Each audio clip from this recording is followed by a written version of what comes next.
Hi there, I'm Mary Susie from Bead Me a Story. Today I'm going to show you how to make a new weave variation that I invented. I invented this a long time ago, misnamed it, and I'm bringing it back. I've had a lot of requests for it lately, and it was really popular, when I first brought it out anyway. So I just want to show you what you need for this. These are 7.4 millimeter O-rings, and they come in bags of 60, so I would recommend that you just get 2 of these in the small bag, or my bags of 300 include 360 rubber O-rings, so if you're doing a lot, you can do large bags. This particular size is an exact match to a jump ring that is 18 gauge 3/16. Okay, and these are bags of 50, so I would do 2 bags. In the written tutorial, I showed this with these exact colors, with 2 colors, the pink and the purple in the jump ring, and the aqua seafoam in the rubber O-ring. Okay, but do any colors that you'd like to do. You can see here's another 2-tone color that I did, and here are some just single colors. You can see I used the matte in these 2, and the shiny is really beautiful. These are great stacking with other bracelets, so I definitely encourage you to make these in lots of colors that are going to coordinate with some of the colors that you already have and wear that use the rubber O-rings or anodized aluminum jump rings. Everything will go together great. Okay, and I just want to show you what this weave is all about real quick. The reason I invented this weave, so these are my next size down rubber O-rings. I only have these in black, but these are a just slightly smaller, but they basically work the same way as the 7.4s. And I just wanted you to see how wonky this is. Okay, so this is a Fieldstone bracelet, and you can see because it's stretchy, every time it stretches, this jump ring right here that sits in the middle pulls out from in between these 2 rings. See, this should sit so that you have 3 rings and 3 rings. Now, this is kind of the same way, but because I've made this weave a little bit tighter, this is not going to fall out of sequence the way that the actual Fieldstone does. Okay, so you can see this Fieldstone is not going to stay stable. It's going to constantly need fixing. And the difference is you can see this on the side. So on the side of this, you can see 1, 2, 3 rubber O-rings, 1, 2, 3 rubber O-rings, 1, 2, 3. Okay, and that is what's making it unstable. But if you look at the side of this one, you can see that you're always having 4 rubber O-rings. So there's one more link that we're doing in the field hand that is additional to what Fieldstone would be. Okay, so we're linking to 4 rings, 4 of the rubber rings, as opposed to 3 of the rubber rings that you see here. Okay, so without further ado, let's go ahead and get started.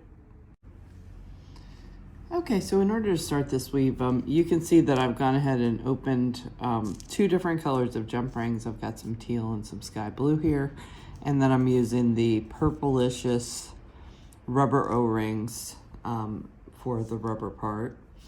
And just to mention this, if you want to too, you can change the color of the rubber O-rings. So if you want to get a bag of one color and a bag of another color, you can see here that I've changed the colors of these.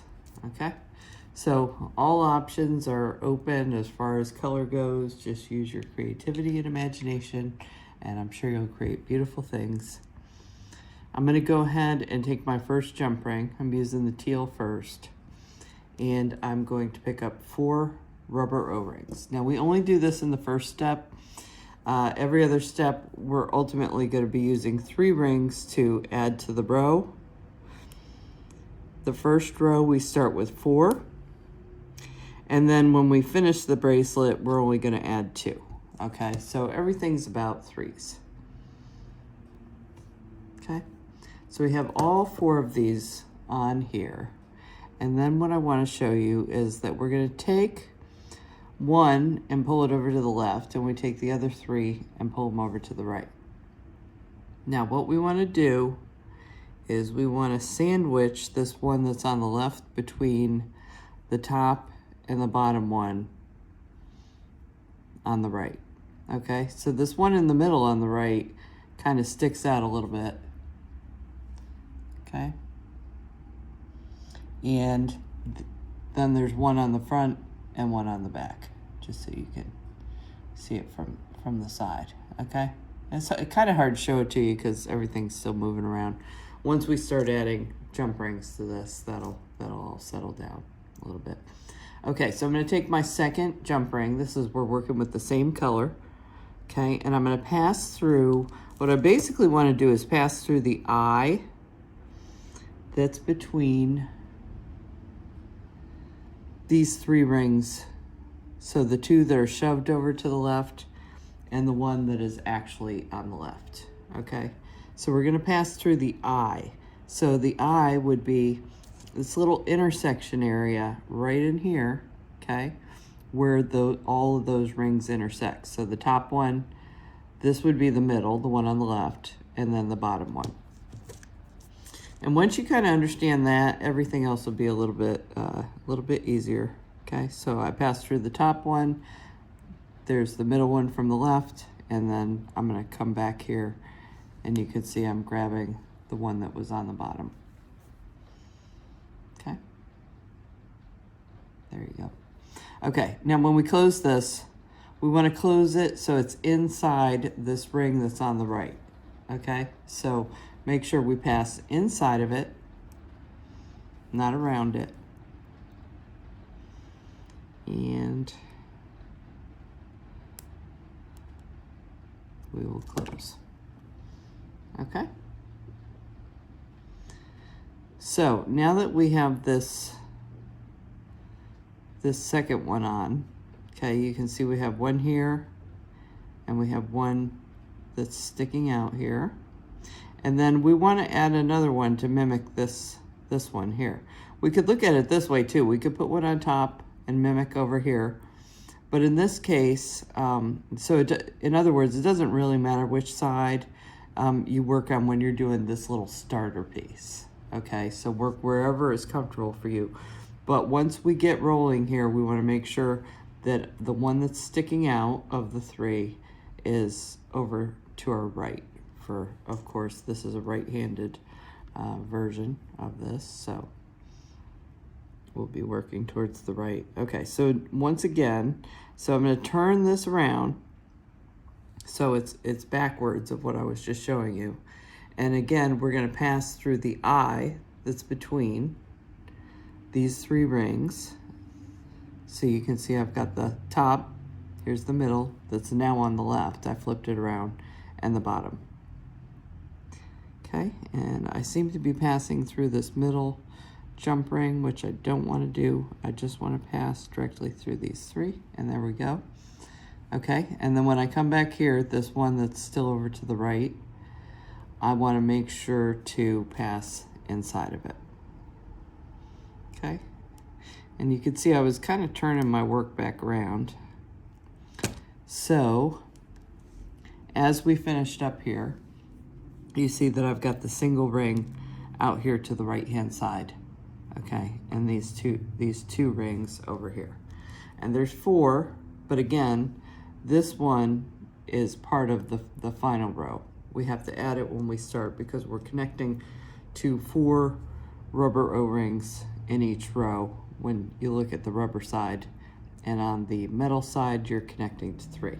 Okay, so now I'm going to start another color, and this will be my sky blue. Okay, so not a big difference, but you should be able to see this. It's a little bit lighter. Okay, and I am going to pick up 1, 2, 3 rubber O-rings for my next row. I'm going to pass through this one rubber O-ring that's hanging out here on the right.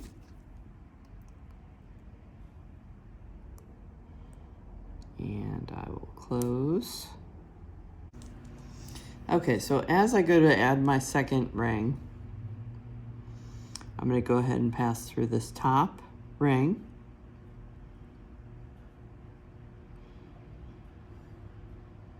Through the middle ring, and then down through the bottom ring. Sometimes it's easier just to pull this around it, okay? And then you can see that I've got this rubber O-ring sticking out the right-hand side. We want to make sure we're passing through the center of that.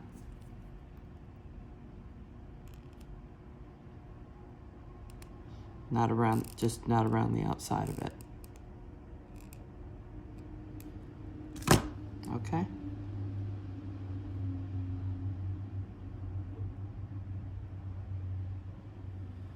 All right, so this was the first one that was there, and I started with it down here. Now this middle one is the ring that's going to stick out to the right-hand side. Okay, so we're going to approach this third and final ring of this row in a little bit different way. Instead of what we just did of passing through the eye that was over here, we're going to pass through the eye that's out here to the right-hand side, okay? And then you can see it's going to come around, and it's going to mimic this one that's down here on the bottom one. So it's going to come out through this ring right here, okay? And then we'll close our jump ring. Okay, so through this eye, and then I find it easiest just to let my ring tilt around, and I can actually push that down through instead of pulling it up through if I want to, okay? And now I'm on the back side of the piece. There's really no front and back when you see this weave. It looks the same on the front and back, and we're going to close the jump ring. Okay, so there you see we've got two of these little chevrons going on.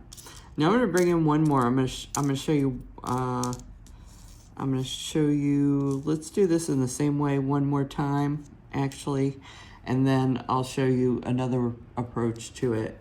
That's a little bit harder, but possibly could be faster for some people. Just depends which method you're most comfortable with. Okay, so I wanted to show you both. Okay, so we take our ring, pass through this O-ring that's on the end. We're going to pick up 3 O-rings. I'm going to move through this a little faster this time. 1, 2, 3.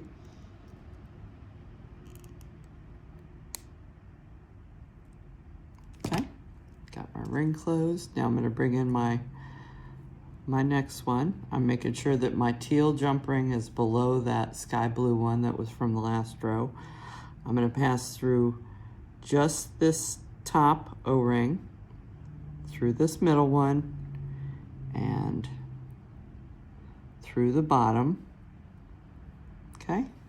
And then this one that's out here on the far side, I'm going to pass through that and close the jump ring.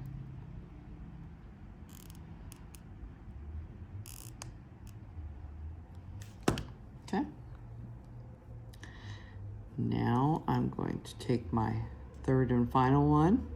Okay, I'm going to flip this over so you can see it from the top. And if you can remember, I'm going to go down through the eye that's over on this right-hand side now.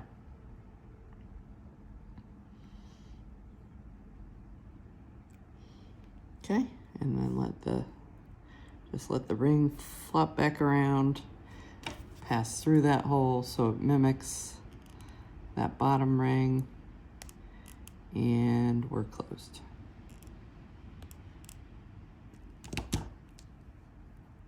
Okay, so that is that. Now let me bring in 3 more rings, and I'm just going to show you an alternative technique. You can see this is coming out really pretty. I like these colors together.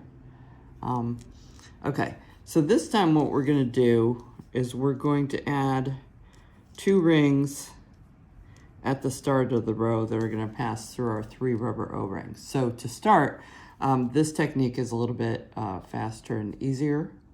But it's when you get to the 3rd ring that it's a little bit more complicated. Okay, so 1, 2, 3.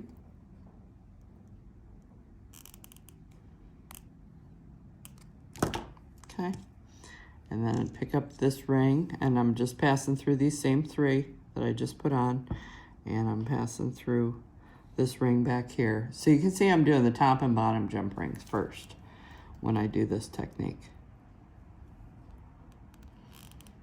And this is real fast and real easy to do because this is just basic linking going on with these two rings. Okay, so now with this technique, what we need to do is we're gonna pass through this top one here, through this middle one here, through the rubber O-ring I'm talking about, and then through the one that's underneath. Now, while we're doing that, we need to stay between these two jump rings. And that's what makes it hard, is you're trying to pass through a lot and keep everything in position all at the same time. So you can see I'm gonna kind of hook through that rubber O-ring, and then I'm passing through this one that would be the middle. And then as I pass through to the back, I'm gonna have to actually take this rubber ring that's on the back. Wow, I cannot get that to, oh, there we go. Okay, so I've got to kind of pull that down so I can go through the center of it. And that's what makes this a little bit harder step to do. And you see it's all coming up in the right position. So now I'm doing my center one. But by doing the center one last, it makes that one link a little bit more complicated. But the other two were so fast and easy that you may find this method faster and easier to do.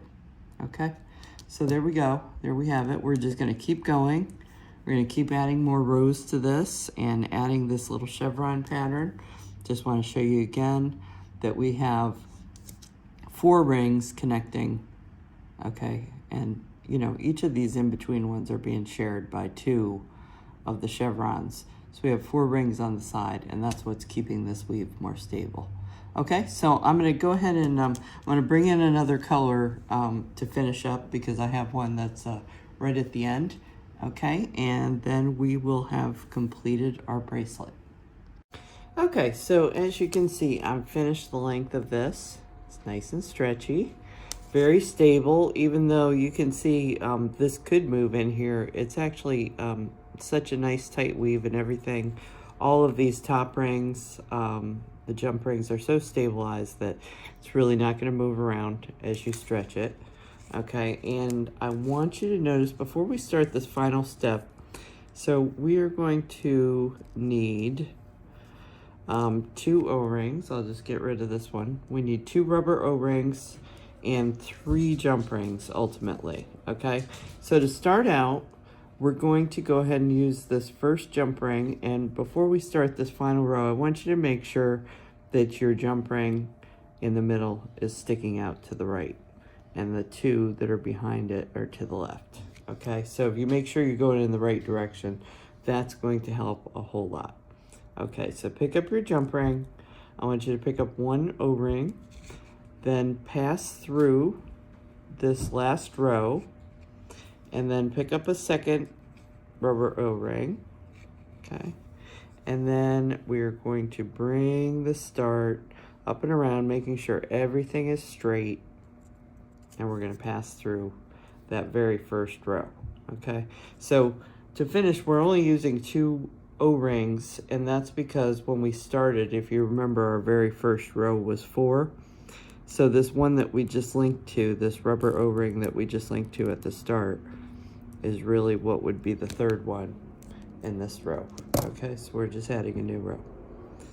All right, and this is what this looks like. You can see these 2 hanging off to the side. So now what I'm going to do is I'm going to go ahead and I am going to try and, so first thing I did was folded these back to the left.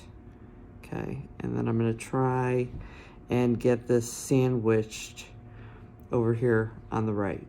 Okay, so this is the bottom one, this is the top one, and it's sandwiching this jump ring from the starting row. And I'm going to take my first of my 2 jump rings. You see I passed through the top one, and then I'm going to pass through the starting row 1, which is going to be the middle, and I'm going to pass through my bottom one. Okay, so again, just as as we're working, you're passing through 3 rings, okay? And this is going to come out through this single ring at the end, okay? We pass through our eye. We pass through our eye over here on the left. So when it comes back out, it's coming out through just this single ring on this end.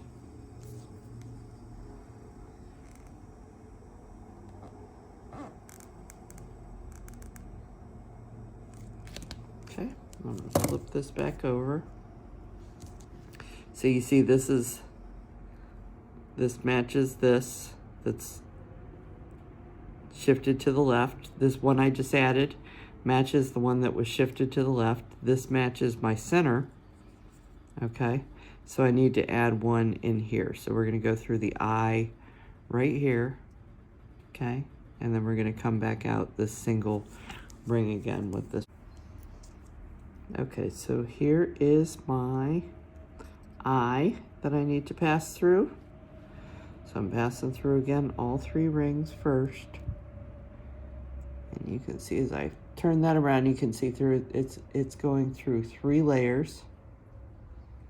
Okay, and it's going to come around and just pass through that single ring.